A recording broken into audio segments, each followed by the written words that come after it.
Hello my friends and welcome back to my channel. My name is David and today we have a continuation of the library tour of 2023 where I'm pulling out 10 books at a time and going through the blurbs on the back to not only introduce you to what I have and what the books are, um, but to catalog what I currently own right now and to see which of these books I actually want to keep in here. Because a lot of these came in lots where I might have bid on it for one or two of the books in there, but there's another 20 that came with it that I know nothing about and have no idea whether or not I'm actually interested in them or not. So, we are in H's going through mass market paperbacks. So we have Robin Hobb to kick us off. This is a fantastic way to start it off. This is book one in the Farseer trilogy. This is Assassin's Apprentice. One of my absolute favorites. An absolute favorite trilogy of books. So, if you've never read Robin Hobb, and you have any interest at all in character-driven fantasy, I strongly recommend this. Young Fitz is the bastard son of the noble Prince Chivalry. Raised in the shadow of the royal court by his father's gruff stableman, he is treated as an outcast by all the royalty except the devious King Shrewd, who has him secretly tutored in the arts of the assassin. For in Fitz's blood runs the magic skill and the darker knowledge of a child raised with the stable hounds and rejected by his family. As barbarous raiders ravage the coast, Fitz is growing to manhood. Soon he will face his first dangerous, soul-shattering mission, and though some regard him as a threat to the throne, he may just be the key to the survival of the kingdom. Strongly, strongly recommend this book. Almost as much as I can strongly recommend Ship of Magic by Robin Hobb, which is book one in the Lifeship Traders trilogy. You'll notice here I've got some book ones, but no book two or three. I've read the Farseer trilogy, I've read the Lifeship Traders trilogy. I absolutely love them both. I don't have any of the others on my shelf. I did have Mad Ship at one point in time, but it got so beat up in being read, it was a used copy, that I just couldn't keep it around. This one, if you like seafaring fantasy, again, character-driven, you don't even have to read the Farseer trilogy to read and enjoy this. There are some little things that you might appreciate more if you read Farseer before this, but not necessary at all. Bingtown is a hub of exotic trade and home to a merchant nobility famed for its lifeships, rare vessels carved from wizard wood, which ripens magically into sentient awareness. The fortunes of one of Bingtown's oldest families rest on the newly awakened lifeship Vivacia. For Althea Vestrit, the ship is her rightful legacy, unjustly denied her.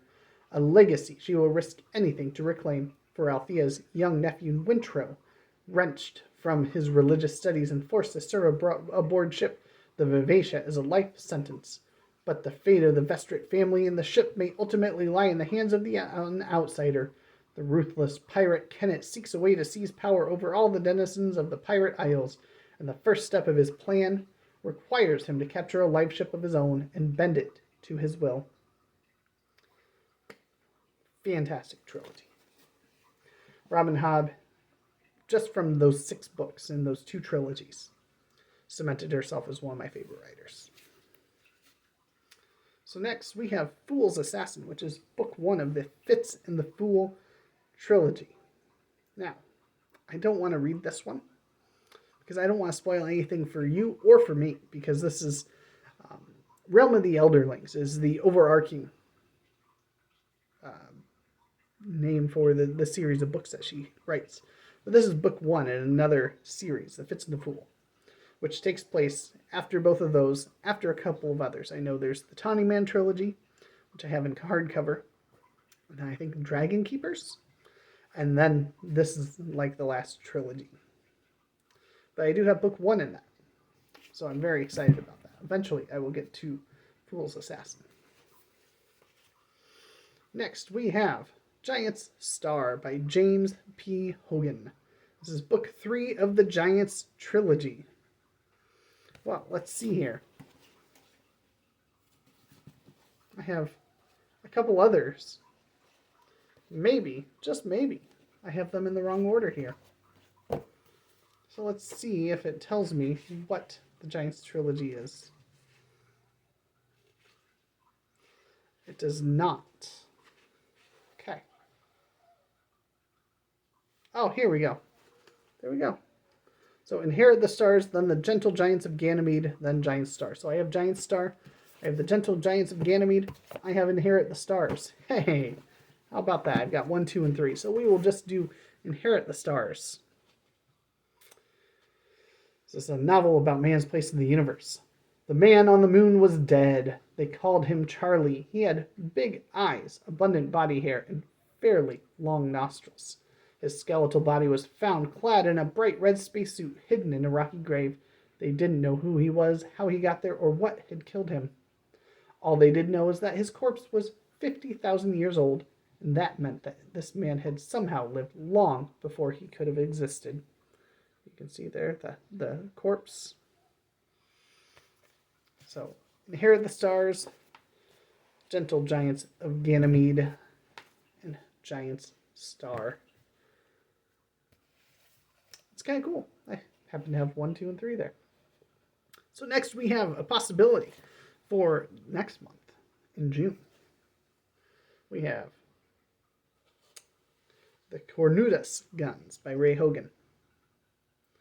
It says, Jake Benedict had to find his father dead or alive.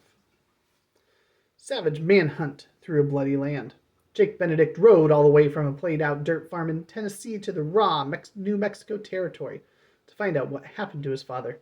What he heard wasn't pretty. The local sheriff said Fritz Benedict had hijacked a load of army rifles to sell to bloodthirsty Apache hotheads. And the only way Jake was going to see his dad again was either lying bullet-ridden in the dust or else swinging from the end of a noose.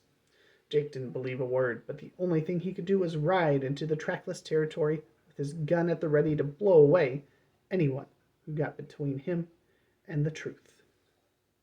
So there you go. June on the Range coming right up. Next we have another fantastic book, Almuric by Robert E. Howard, author of Conan the Barbarian and many, many others.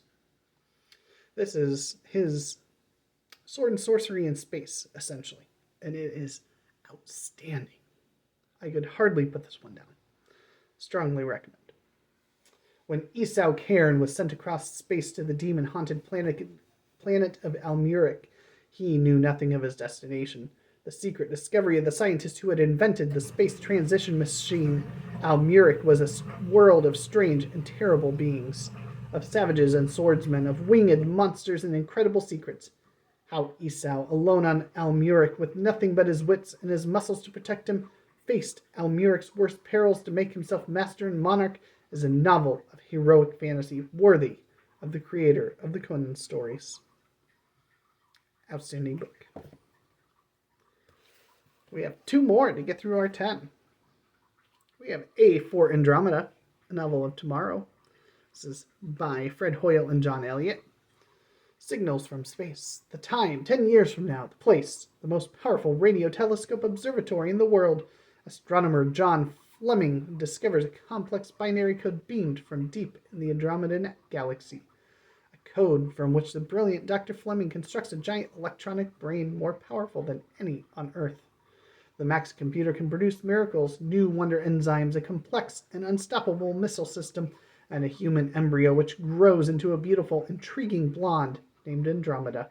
But as politicians and the military plot to capture the computer, John Fleming begins to see his creation in a horrible new light as a sinister force fattening up humanity for its own destruction. That sounds delightfully good.